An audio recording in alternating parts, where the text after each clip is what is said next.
স্বার্থের সাথী হওয়ার চাইতে বিনা স্বার্থে একা থাকবেন, এটাই ভালো। কখনোই স্বার্থের সাথী হতে যাবেন না। বিনা স্বার্থে আপনি একা থাকেন, তবুও জীবনটা সুন্দর হবে।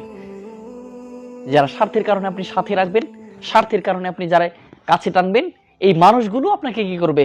আপনাকে এমন ভাবে আঘাত করবে আপনি কল্পনা করতে পারবেন না। এই জন্য যারা স্বার্থের জন্য আপনাকে ভালোবাসে, তাদেরকে আজীবনের জন্য একদম রিজেক্ট করে দেন। একদম আজীবনের জন্য কি করেন?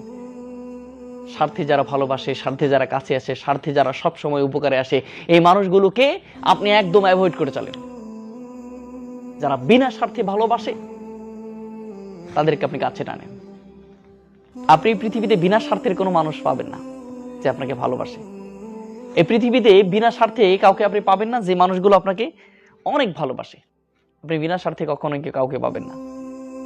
কেন পাবেন না?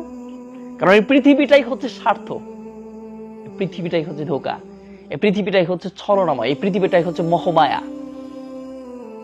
এই পৃথিবীটা স্বার্থ ছাড়া আপনার কাছে আসবে না, স্বার্থ ছাড়া আপনার উপকারে আসবে না, স্বার্থ ছাড়া আপনাকে ভালোবাসবে না। এই পৃথিবীর প্রত্যেকটি মানুষগুলোর একই শব্দ যে স্বার্থ আছে, আমি আছি, স্বার্থ নাই, আমি নাই। এই জন্য এই স্বার্থর মানুষের সাথে না চলার চাইতে একা একা চলেন। স্বার্থবান মানুষ আপনাকে সবসময় কাছে আসবে, কিন্তু আপনাকে কষ্ট দিতে তারা সময় নেবে না। স্বার্থের কারণে কাছে আসে। আমাদের যত মানুষ ভালোবাসে, আপনি আজকে থেকেই বাড়িতে যে চিন্তা ভাবনা করবেন যে যারা স্বার্থের কারণে ভালোবাসে, স্বার্থের কারণেই কাছে আসে, এই মানুষগুলো আসলে কি আমাদের সাথে থাকে আজীবনে? কখনোই থাকে না।